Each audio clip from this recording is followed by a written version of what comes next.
श्रीमद् भागवत में प्रसंग है तितिक्षु ब्राह्मण का। उसने कभी भी धर्म नहीं किया था, जीवन भर धन कमाया, परिवार का खूब विस्तार था, कंजूस स्वभाव का था, खूब पैसा एकत्रित करता, परिवार को भी नहीं सुख सुविधाएं देता, ना स्वयं लेता। जब हम धर्म नहीं करते हैं तो एकत्रित किया हुआ धन विविध प्रकार से नष्ट हो जाता है। इसलिए बुद्धिमान वही है जो अपने धन का सदुपयोग कर ले। जमा करना केवल उसका लक्ष्य नहीं, उसका सदुपयोग होना। धन्य है जिन्होंने धन का सदुपयोग कर लिया। उसने सदुपयोग भी नहीं किया, ना तो शरीर में, ना देवी संपदा की प्राप्ति में, ना किसी धर्म में। अचानक आग लग गई, धन नष्ट हो गया। परिवार वाले वैसे ही घृणा करते थे क्योंकि सुख सुविधा, साफ छोड़ दिए, उसे निकाल दिए घर से। संपत्ति का नाश, कोई मित्र नहीं, कोई व्यवहारी नहीं। बड़ी अद्भुत घटना श्री कृष्णचंद्र जी उद्धव जी को सुना रहे। अब उसके मन में आया कि अरे, पूरा जीवन जिस परिवार के लिए कोई मेरा नहीं, जो धन कमाया वो तो भस्म हो गया, अब क्या? शरीर तो वृद्ध है, अब क्या? तो हाथ उठाया और कहा, हे भगवान, अगर मेरी आयु अब कुछ भी है तो आज से मैं संकल्प लेता हूं मेरा जीवन आपके लिए। और इतना बड़ा महात्मा हुआ कि भगवान उसका यश गा रहे, पर देख लो उसके लोग उसको थूकते, पीटते, मारते, उसको सह करके वो ऐसा ब्रह्म ऋषि बना कि भागवत में उसकी चर्चा है। दुख भगवान की प्राप्ति निश्चित करा देता है यदि आप उबे ना तो। श्री स्वामी ओंकारानंद सरस्वती जी महाराज कह रहे थे, मेरे अंदर कोई भजन की कभी वृत्ति नहीं थी। मैं एक कपड़े का व्यापारी, नई अवस्था, आसपास कपड़े की दुकान थी, मेरी दुकान ज्यादा चलती थी। उन लोगों ने हमसे द्वेष कर लिया और रास्ते में घेर करके हमें बहुत मारा, जूतों से, थप्पड़ से, खून खच्चर कर दिया। जब मैं घर गया कपड़े भीगे हुए खून से, परिवार वाले बहुत रोए कि ऐसा। मैं कुछ किसी से नहीं बोला, सह गया। पर उन लोगों में एक था बहुत ही दुष्ट, उसने 2-3 दिन बाद फिर अकेले मुझे मारा। तब मेरे दिमाग में आया कि कब तक पिटता रहूंगा, अब इसको मैं मारूंगा। तो व्यापारी था ही, मैंने करोली खरीदी, उन्हीं के बिल्कुल यथावत शब्द, करोली खरीदी, और रास्ते में जहां मुझे पीटा था वहीं खड़ा हो गया। अब वो तो पीटने वाले थे, उनको डर तो था नहीं, उनको पता नहीं था कि मैं किस भाव में खड़ा हूं। जे भी हुआ है मैं दौड़ पड़ा, मार करोली, उनको मार डाला, उसको मार डाला, और मार करके मैं कोतवाली पहुंचा और वहां आत्मसमर्पण कर दिया। बिना किसी गवाही के, मेरी ही गवाही में मुझे तन्हाई की सजा दी गई। जब तक न्याय ना होगा तब तक तन्हाई की सजा। और उसमें था कि आसपास कीलें लगी थी, बस केवल खड़े हो सकते हो, बैठ सकते हो, ना इधर ना इधर, बिल्कुल सीधा। जब वहां पहुंचा तब सोचा कि अरे, ब्राह्मण के घर जन्म मिला और ये जीवन ऐसे कटेगा, ये तो भारी पाप हो गया हमसे। बस हाथ उठाया उसी तनाई में और कहा, एक बार मुझे अवसर दिया जाए, हे परमात्मा, हे परमेश्वर, मैं आजीवन आपका भजन करूंगा। ब्याह हुआ नहीं था, अब निकलने का कोई साधन नहीं। कुछ दिन तनाई के बाद जब बाहर उनको बैठाला गया, उन्होंने संकल्प किया, न पानी पीऊंगा, न भोजन पीऊंगा, प्राण त्याग दूंगा। अगर जीवित रहा और मुझे मुक्त अवस्था मिल गई तो मैं आजीवन संन्यास लेकर भगवान का भजन करूंगा। ऑफिसर आते, डंडे से मारते, थप्पड़ मारते, लातों से मारते, पर ना मैं बोलता, ना मैं पानी पीता, ना भोजन करता। दृढ़ संकल्प। अब ये चर्चा का विषय बन गया तो बोले बड़े अधिकारी कोई थे, वो आए और कहा हम एकांत में इससे बात करेंगे। तो हमसे कहा कि बोलो, क्या बात है, क्या तुम निर्दोष हो, तुम्हें फंसाया गया है, तुम स्पष्ट बता दो, मैं तुम्हें वचन देता हूं कि मैं तुम्हारा सहयोग करूंगा। मुझे लगा कि भगवान मेरा सहयोग करने आए। मैंने आंख उठाई और कहा, श्रीमान, आप जो भी, मुझे पता नहीं, पर मैं आपसे प्रार्थना करता हूं कि अगर मुझे छूट दे दी जाए तो मैं आजीवन संन्यास लेकर भजन करना। बोले पक्का? बोले हाँ। बोले आपकी रिपोर्ट में तो आपने ही कहा है मैंने कत्ल किया है, अब आपको एक सत्य के लिए झूठ बोलना पड़ेगा, मैं आपको बचा लूंगा। आपको बोलना पड़ेगा, दबाव में मुझसे कहलाया गया, मैंने कुछ नहीं किया। बोले बोल दूंगा। और बोले ऐसा विधान बना, मैं मुक्त हो गया, घर नहीं गया, सीधे सन्यास लेकर। और वो परम 90 वर्ष की अवस्था की बात कह रहा हूं, उनसे जब मिले, वो ब्रह्माकार स्थिति, उस दुख घटना ने उनको एक ब्रह्मलीन महापुरुष बना दिया। दुखाने और सुखाने, दुख परम सुख प्रदान करने वाला पक्का। विद्य अपयशो जानी कीर्तिम परा। यदि तुम्हारी निंदा हो रही है तो तुम प्रेम मार्ग के पथिक हो, नाच पड़ो, तुम्हारा मंगल हो गया। क्या तुम्हारी सारी अशुभ वृत्तियां नष्ट हो जाएंगे, तुम्हारी विमल कीर्ति का प्रकाश होगा, विमल कीर्ति का। ये रहस्य है। जब तुम्हारी निंदा हो तो आनंदित हो जाओ, जब दुख हो तो जान लो परम सुख की प्राप्ति का मार्ग खुलने वाला है। पर बहुत धैर्य की जरूरत है, बहुत धैर्य की जरूरत। मन्ने था अधमस्य दुष्परिभवान सम्मानवत सत्तमयी, अधम पुरुषों द्वारा किया हुआ प्रहार और अपमान तू उसे महान सम्मान के समान गले लगा ले, क्योंकि तुझे प्रेम प्राप्त करना है प्रेम प्राप्त करना। दुख को महान सुख प्राप्ति का हेतु समझकर सहजा, निंदा को विमल कीर्ति के समान सहजा तो विमल कीर्ति हो जाएगी। और नीच पुरुषों द्वारा, अधम पुरुषों द्वारा किया हुआ अपमान प्रहार उसे गले लगा। ये है अध्यात्म, ये अध्यात्म है, इसे अध्यात्म कहते हैं। ये शास्त्रों में लिखा ही है, बहुत कम है जो है ऐसे जो इसको धारण करते हैं, नहीं तो अब केवल मनोरंजन रह गया है। चर्चा का मतलब मनोरंजन रह गया है, जिससे तालियां बजे, जिससे मनोरंजन हो, वाहवाही हो, बस यही रहे। बोलो इसमें वाहवाही, बजाओ इसमें तालियां, बजा सकते हो तालियां? वाह वाह वाह नहीं बजा सकते, होश उड़ जाएंगे। दुखान्य व सुखाने, ये सब अध्यात्म है। विद्या अपयसो जाने कीर्तिम पराम, ओठ सूख जाएंगे जब धारण करने की सोचोगे। अध्यात्म। दैन्यान्य महाविभूति मति सल्लाभान लाभान सदा, दैन्य ये महाविभूति है वैष्णव की। वैष्णव के पास संपत्ति क्या है? दैन्य।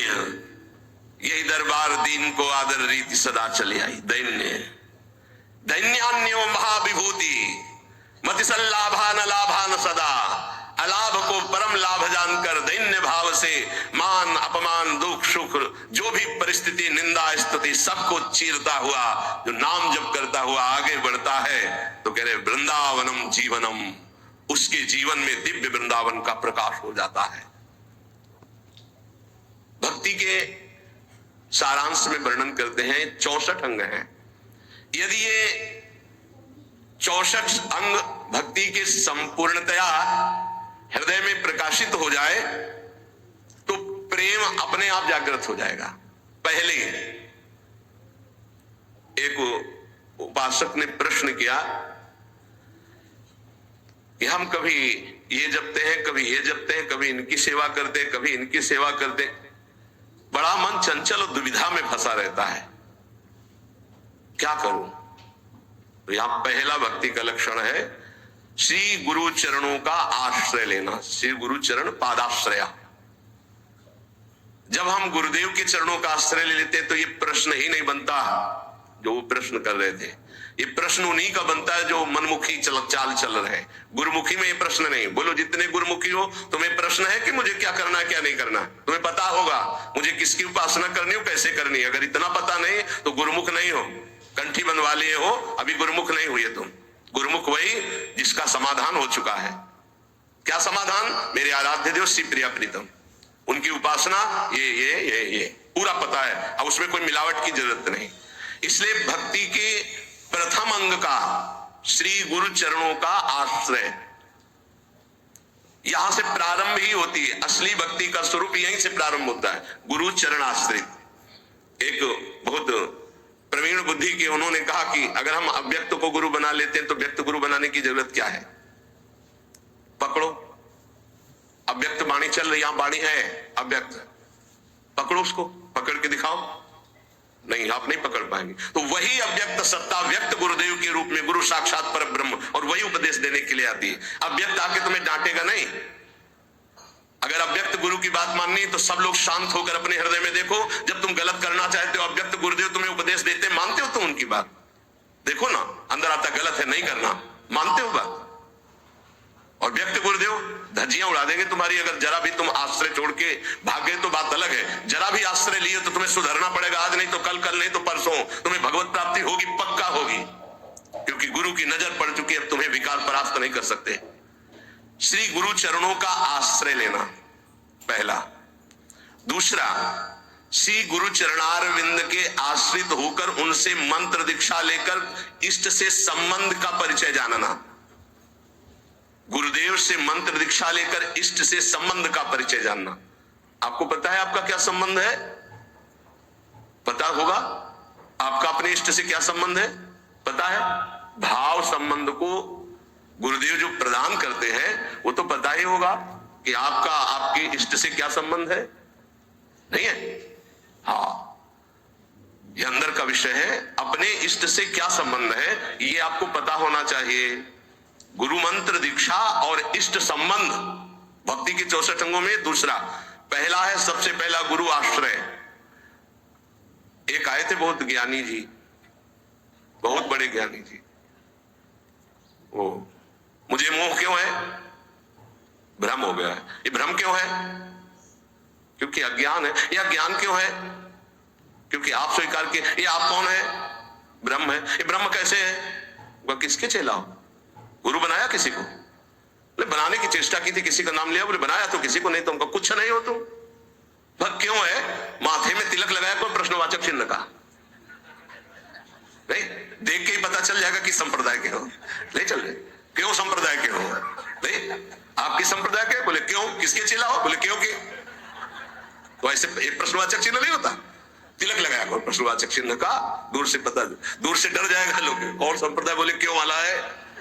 बच्चों इसका समाधान नहीं है। क्यों क्यों क्यों? इसका उत्तर क्या है? आप बोलो इसका उत्तर क्या है? तो गुरु पादाश्रया पहला, और दूसरा है गुरु से मंत्र की दीक्षा और इष्ट संबंध। हर उपासक को पता होना चाहिए हमारा इष्ट से क्या संबंध है। तीसरा, विश्वास पूर्वक गुरु चरणों के आश्रित होकर उनकी सेवा करना। गुरु चरणों की सेवा करना, आज्ञा समन साहिब सेवा, गुरु की आज्ञा पे चलना। गुरु सेवा तज करें जे बान, यह है अधर्म, यह है सब हानि काने न रस कर बेरा है। देखो एक बात तो इतना समझ ही लो कि तुम मानो चाहे न मानो, गुरु जी जो है वो भगवान ही है, दूसरा नहीं है। जितने भी गुरुदेव है सब भगवान है। और जब आप गुरुदेव से कोई भी कपट या छुपाव करोगे तो गुरुदेव के पास एक दृष्टि होती है। जैसे ऐसे देखो ना तो टेलीविजन में सब नहीं दिखाई देता, जो चैनल लगा वो चल पड़ता है, ऐसे चल पड़ता है, हर चैनल चल पड़ता है, तब हंसी आती है। कितने बच्चे हो तुम, क्या समझते हो तुम? गुरु को मनुष्य मानते हो? नहीं, कभी ऐसा। हम सबसे हाथ जोड़कर प्रार्थना करते हैं, एक घर ऐसा रखो जहां सत्य की व्यवहार वृत्ति हो। गुरुदेव माफ हो जाएगा, सब माफ हो जाएगा, हमारी बात मान लेना। तुमने ऐसा किया जी तो तुम्हें दंड भोगना पड़ेगा जी। कोई छुपाव नहीं, कोई कपट नहीं, कोई मत डरो, गुरु से सत्य व्यवहार करो। ये सबसे बड़ी गुरु सेवा है। गुरु ते कपट मित्र ते चोरी, या हो निर्धन या हो कोढ़ी, ये हम संतों की भाषा कह रहे हैं। कुष्ठ रोग से ग्रसित हो जाता है आगे चलकर जो गुरु से छल कपट करता है। ध्यान रखना, निर्धनता, भजनहीनता, ये सब उसके जीवन में आ जाएगी। ये सब 2 मिनट का काम, माया का 2 मिनट का काम है। फूलो मत, भूलो मत, सावधान। जिन्होंने मंत्र दिया है, जिन्होंने अपना जीवन दे दिया है, उनके तुम लाड़िले हो, तुम्हारा अमंगल करेंगे। तुम्हें डरना है इस बात से केवल कि हमसे कोई त्रुटि ना हो जाए। गुरु जी हमें डांटेंगे या फटकारेंगे या मारेंगे तो हमारा जीवन कृतकृत्य हो जाएगा। सच्ची मानिए, अभी मारा ही नहीं पड़ी इसीलिए तुम बहक रहे हो। एक बार माया की मार तो बहुत खा चुके हो तुम। एक बार गुरु की पड़ जाएगी चपत तो जीवन ठीक हो जाएगा, पक्का समझ लो। जिस दिन गुरु करुणा करके एक चपत मार देंगे उस दिन से माया मारना बंद कर देगी, पक्का समझ लेना। वो बड़े भाग्यशाली हैं जिनको गुरु की डांट और चपत लगती है। मनमानी आचरण करके ऐसा मत करना कि अब चपत खानी ही है कुछ ऐसा करे कि नाराज हो जाए तो फिर दिन भर नाराज बने रहेंगे। इतने हैं, अगर हमसे कोई गलती होती है और गुरु हम पर नाराज होते हैं, चपत मार देते हैं, तो माया की चपत से मुक्त हो जाओगे, पक्का। डरना नहीं, डरो इस बात से कि कहीं हमारे और गुरु के संबंध में कोई बीच में ना आ जाए, बस ये बात, कहीं दरार ना पड़ जाए। और जो डर होता है वो माया जनित, हम डरते नहीं। नरसिंह भगवान से सब डर रहे थे, प्रहलाद जी डरे क्या? दौड़ के गोद में हमारे गुरुदेव है, हमारे माता पिता है, हमारे मित्र हैं, हमारे प्रीतम है, हमारे स्वामी, यही सब है। तुम्हें माता च पिता तुम्हें, तुम्हें बंधुश्च सखा तुम्हें। तो गुरुदेव के प्रति निष्कपट निश्चल भाव रखना, इससे बड़ी कोई सेवा नहीं है। विश्वास पूर्वक गुरुदेव के चरणों की सेवा करना 64 भक्ति अंगों में। ये 3 तो केवल गुरुदेव में, गुरुदेव के चरणों का आश्रय, गुरुदेव से प्रभु के मंत्र की दीक्षा और प्रभु से संबंध की जानकारी, तुम्हारा ये संबंध प्रभु से, विश्वास पूर्वक गुरु चरणों की सेवा। तीसरा, चौथा, जिस मार्ग में बड़े बड़े महापुरुष चले आए हैं उसी मार्ग का अवलंबन लेना, कोई नया स्थापित मार्ग नहीं, आचार्य परंपरा से होना चाहिए। लाखों इस परंपरा में सिद्ध रसिक हो गए हैं, लाखों, एक दो नहीं, लाखों, जो भगवत प्रेम में मत वाले। ये जो हमारी वैष्णव परंपरा है वो 4 संप्रदाय हैं। इसके अलावा निकुंज की जो उपासना है ये अलग है। जो 4 संप्रदाय हैं उसमें श्री जी की, लालजू की सम्यक उपासना है, पर श्री जी के चरणारविंद की ठसक से जो निकुंज की उपासना है, वृंदावनाधीश्वरी की, ये निकुंज से आई हुई सखियां हैं जो आचार्य रूप में आकर के इस रस को प्रदान करती है। बड़े बड़े महाभागवतों द्वारा परिग्रहित मार्ग का ही अवलंबन करना, ऐसी जगह कभी ना जुड़े जहां आचार्य परंपरा ना हो। ध्यान रखो, परंपरा देखनी चाहिए, आचार्य परंपरा देखनी चाहिए। यहाँ राधा विष्टम संप्रदाय करता आचार्यो राधा मंत्रदा सदगुरुश्च मंत्रो राधा यस्य सर्वात्मनैवं वंदे राधा पाद पद्म प्रधानम शीत हरिवंशम। 5वां, गुरुदेव से भागवत संबंध में पूर्ण जानकारी होनी चाहिए। भागवत धर्म हमारा क्या है, जिस धर्म में हम दीक्षित हुए हमारा कर्तव्य क्या है, हमारा लक्ष्य क्या है, हमारी दिनचर्या क्या होनी चाहिए। 6वां, अपने आराध्य देव की प्राप्ति के लिए भोगों का त्याग कर देना। जैसे कल एक भगवत पार्षद स्वरूप वो कह रहे थे कि कहीं कहीं हमको प्याज लहसुन बना भोजन मिल जाता है तो हम पा लेते हैं, तो अपराध तो नहीं। हमने कहा अपराध की बात तो अलग रही, लेकिन आप अपने स्वरूप को तो देखिए, आप कौन है। कंठी बंधी है, तिलक लगा हुआ है, ऐसे कोई कहीं भी बना के दे दे हम पालेंगे।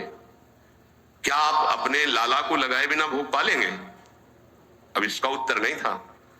इसलिए जो भोग हम प्रभु को नहीं पवा सकते वो हम नहीं पा सकते, पक्का। भगवान के निमित्त भोगों का त्याग करना 6वीं भक्ति है। जो हम प्रभु को भोग नहीं लगा सकते हम नहीं पा सकते। 7वां, मथुरा वृंदावन आदि जो भगवत धाम है इनमें निवास करना। प्रभु के अपने आराध्य देव की, जैसे राम उपासक तो चित्रकूट है, अयोध्या है, कृष्ण उपासक ब्रज 84 कोशिश, जैसे हम प्रियाजू के उपासक तो हमारा जीवन वृंदावन है। अगर आप अखंड वास नहीं कर सकते तो 3 रात्रि वास कर लीजिए। जीवन में कभी आपको फुर्सत मिले तो आ जाइए, 3 रात्रि वास। पहले दिन उपवास कीजिए, दूसरे दिन फलाहार, तीसरे दिन 1 बार अन्न और चौथे दिन चले जाइए। नियम से रहिए। अगर आप कभी अवसर मिले तो कार्तिक मास है, सावन मास है, 10-15 दिन रुक गए, नहीं है तो 3 रात्रि रुक गए, नहीं ज्यादा है तो 24 घंटे रुक गए, लेकिन यात्रा करनी चाहिए। महाप्रभु चैतन्य देव जी ने जब जगन्नाथपुरी में नवद्वीप के सब वैष्णव जन गए थे तब यही कहा था कि गृहस्थी में विशेष भगवत आराधना का समय नहीं रहता, तो साल 6 महीने में ऐसा समय निकालना चाहिए कि 2-4 दिन साधु समागम करें, धाम वास करें, पुरी में वास करें, भगवत दर्शन, ऐसा करना चाहिए। अगर संयोग बन जाए तो 1-1, 2-2 रुपए जोड़ने चाहिए कि ये जाकर हम वहां पशु पक्षियों की सेवा कर देंगे, ठाकुर को भोग लगा देंगे, 2-4 संतों को भोजन पवा देंगे। गृहस्थी में ऐसा करना चाहिए। और जो विरक्त भाव में वो तो धाम आदि का ही सेवन करते हैं। 7वां ये है मथुरा वृंदावन ब्रज, ऐसे 84 कोश है हमारा परम पावन ये ब्रज धाम, तो निवास करना चाहिए जितने दिन हो सके। अखंड तो को हो, कोई विशेष भाग्यशाली लाभ लेता है। 8वां, किसी के द्वारा दी हुई वस्तुओं को अगर विरक्त है तो उतना ही स्वीकार करे जितनी आवश्यकता है, अनावश्यक नहीं। और गृहस्थ है तो किसी के द्वारा दी हुई वस्तुओं को स्वीकार ही ना करे। ये भक्ति का 8वां अंग है। आप गृहस्थ हो, आप अगर नमक रोटी भोग लगाओगे ठाकुर जी को बहुत अच्छा लगेगा। अपनी कमाई का, अपने दूसरे से लेने की जरूरत नहीं। ये जो चटोरापन आ जाता है फिर उससे भक्ति नष्ट हो जाती है, चाहे गृहस्थ हो चाहे विरक्त हो। विरक्त जितनी आवश्यकता और गृहस्थ अपनी धर्म की कमाई, दूसरे के आगे हाथ फैलाना गृहस्थ का धर्म नहीं। 9वां, व्रतों का सम्मान करना। 64 भक्ति अंगों में है, जो भागवतिक व्रत है उनका सम्मान करना, उन दिनों में व्रत रहना, ऐसा। लेकिन यहाँ वृंदावन नित्य विहार उपासना में विधि निषेध नहीं दास अनन्य उत्कृष्ट व्रतधारी, यहाँ उत्कृष्ट व्रत धारण किया गया है। ज्ञान धर्म व्रत कर्म जिते सब काहू में नहीं मोह प्रतीति, रसिक अनन्य निशान बजायो एक श्याम श्यामापद प्रीति, सर्वस्व महाप्रसाद प्रसिद्ध ताके। ये सर्वस्व श्री जी की जूठन के आगे हमारा कुछ नहीं। श्री जी का उच्छिष्टामृत, आठों पैर उनका दुलार। 10वां, आंवला है, पीपल है, तमाल है, ये वृक्ष है। आप परिक्रमा कर रहे हैं तो इनको दाहिने कर लीजिए, दाहिने करके निकलिए। अगर आपको शहर में दिखाई दे रहा है कि आंवला, पीपल, तमाल आदि, तो थोड़ा 4 कदम चलकर उसे दाहिने का अपनी परिक्रमा में ले लीजिए, प्रणाम कीजिए। इनका सम्मान करना ये भक्ति का 10वां अंग है। 11वां, जो भगवान की निंदा करने वाले हैं, भक्तों की निंदा करने वाले हैं, भक्ति की निंदा करने वाले, ऐसे भगवत विमुख को पहचान ले और उसका कभी संग न करे। ये भक्ति का अंग है। ऐसा संग जिनके संग को मति मति उपजे, करत भजन में भंग, तजोरे मन हरि विमुखन को संग। ये दीक्षा देने में एक अंग का वर्णन ये जरूर करते हैं कि ऐसे लोगों का संग कदापि न किया जाए। दूसरा कहते हैं कि भोजन, जैसे आप रिश्तेदार या नातेदार के यहाँ गए या कहीं गए, वहां मांस पात्रों में बनता है और आपने वैष्णव तिलक आदि लगा रखे, लोग आपको खीर पूड़ी बना के दे तो भी आपको नहीं पाना है, क्योंकि रसोई तो वही है, पात्र तो वही। हमारा वैष्णव धर्म आज्ञा नहीं करता ऐसा। इसीलिए भगवान के लिए भोगों का त्याग करना। 12वां, अनाधिकारी को शिष्य बना लेना। गुरु को नरक जाना पड़ता है, ध्यान रखना। ये व्यवहार का विषय नहीं है। हरे शिष्य धन शोक न हरे, सो गुरु घोर नरक में परे। एक दिन एक गुरु शिष्यों के साथ जा रहे थे तो एक बड़े केचुआ में, केचुआ समझते ना जो मिट्टी खाता है, लाल चींटी लगी थी हजारों। तो उनका गुरुदेव, कितना इसको कष्ट हो रहा होगा, क्या इसने ऐसा काम किया, इसके कोमल शरीर को लाल चींटी काट ले तो बहुत कष्ट होता, खुजलाता, दाग बन जाता बहुत। बोले हजारों इसके कोमल शरीर में लगे। ध्यानस्थ हुए, कहा बेटा ये गुरुजी है, ये चेला है। ये गुरुजी हैं जो केचुआ बने हैं और ये चेला जो चींटी बनी से धन लिया है। भगवत प्राप्ति की कोई चर्चा नहीं, तो ये देखो ये लीला हो रही। एक न सुने एक नहीं देखा, गुरु शिष्य अंध बधिर कर लेखा। गुरुदेव उपदेश नहीं कर रहे, अपने शिष्य कोई गलत मार्ग में जा रहा है तो डांट नहीं रहे, और शिष्य गुरुदेव की बात नहीं सुन रहा, दोनों नरक भोगेंगे। अनाधिकारी को शिष्य बनाने का मतलब है अपनी गति में फर्क डाल लेना। इसलिए आरत अधिकारी जब पावे गुढ़ो तत्व। ये व्यवहार का विषय नहीं कि आपके व्यवहार से हम दीक्षा दें, ये डायरेक्ट सीधा है। हमें अनुकूल लगा तो देंगे, हमारे धर्म के अनुकूल, नहीं लगा तो कोई व्यवहार का विषय है, ये धर्म का विषय है, ये जीवन का विषय है। तुम थोड़ी नरक में हमारी रक्षा करोगे, हम तुम्हारी नरक में रक्षा करेंगे। हमारे अनुकूल चलना होगा, जो धर्म का आचरण है। अनाधिकारी को शिष्य बनाने का मतलब है गुरु अपने नरक का निमंत्रण कर देना, या तो सभा में मना कर दे। सेवा विचारम नामक ग्रंथ, उसमें हमने पढ़ा था कि यदि शिष्य आज्ञा का पालन नहीं करता अनाधिकारी, तो सभा में खड़े होकर के उसका त्याग कर दे, बता दे कि हम त्याग करते हैं, आज के बाद स्वीकार नहीं है शिष्यत्व इसका, हमारी आज्ञा का उल्लंघन, तो आप बच जाओगे, नहीं तो भोगना पड़ेगा। 13वां, भक्ति के विरोधी ग्रंथों का कभी अवलोकन न करे। कॉमिक्स पढ़ रहे, ये पढ़ रहे हैं, वो देख रहे हैं, ये देख रहे हैं, ये कर दे, वो गेम खेल दे। अरे यार, राधा राधा राधा राधा राधा, कृष्ण कृष्ण कृष्ण कृष्ण कृष्ण, इसमें समय लगाना है कि उसमें लगाना है? मजीरा उठाओ, 1 घंटा कीर्तन करो, भागवत उठाओ, 10 अध्याय पाठ करो, गीता जी उठाओ, उसका ये भगवत मार्ग भाई। भगवत विरोधी भावों को नहीं, भगवत विरोधी ग्रंथों को नहीं। 14वां, जिससे हमारी भक्ति में बाधा पड़े ऐसे कभी कार्य ना करें। बड़े बड़े व्यवहारिक कार्य, बड़े बड़े सामाजिक कार्य, बड़ी बड़ी सभाएं जिससे हमारा भजन छूटे, ठीक। पूज्य पंडित गया प्रसाद जी महाराज गिरिराज वाले, तब माना जाएगा कि आपका भजन हुआ जब बड़े से बड़े शुभ कार्य के अनुष्ठान का मन न चले। सच्ची मानिए, महा उत्सव है यदि आप भगवत स्मरण कर रहे, इससे बड़ा कोई उत्सव नहीं। हर समय धीमी धीमी मधुर मधुर भगवान की नाम ध्वनि अंदर उठ रही, आप सुन रहे हैं उसे, उसी का चिंतन कर रहे हैं, इससे बड़ी कोई उत्सव की वृत्ति नहीं। भावोत्सवेन भजताम रसकाम धेनुम तम राधिका चरण रेणु महम स्मरामि। चाहे वो ज्ञान मार्ग हो, चाहे भगवत भक्ति का मार्ग हो, जब तक संसार का चिंतन है तब तक न ज्ञानी है न भक्त है। और भगवत चिंतन इससे बढ़कर के कोई स्थिति नहीं है। भगवत प्राप्ति के लिए किसी भी चंदे की या किसी भी सहयोग की जरूरत नहीं है। वो हृदय से भगवत स्मरण करे, इसी से भगवत प्राप्ति होती है। आप गीता जी और भागवत जी सब उठा करके देख लीजिए। अनन्य चिंतयन्तो माम अनन्य चेता सततम, जगह जगह अनन्य चिंतन। ये दूसरे के द्वारा नहीं होता, ये अपने द्वारा होता है, ये पैसे से नहीं होता है, ये बार बार अभ्यास से, मन लगाने से होता है। 15वां, यदि आपके घर कोई अतिथि साधु महात्मा आ गया है, भारी व्यवस्था नहीं है आपके पास, माना तो आज अपना भोजन दे दीजिए, उसमें कंजूसी मत कीजिए। आप अपने किसी उचित व्यवहार के लिए अर्थ ले जा रहे हैं, कोई बीमार तड़प रहा है, आप कष्ट सह लीजिए, पैसे से दवा उसको दे दीजिए।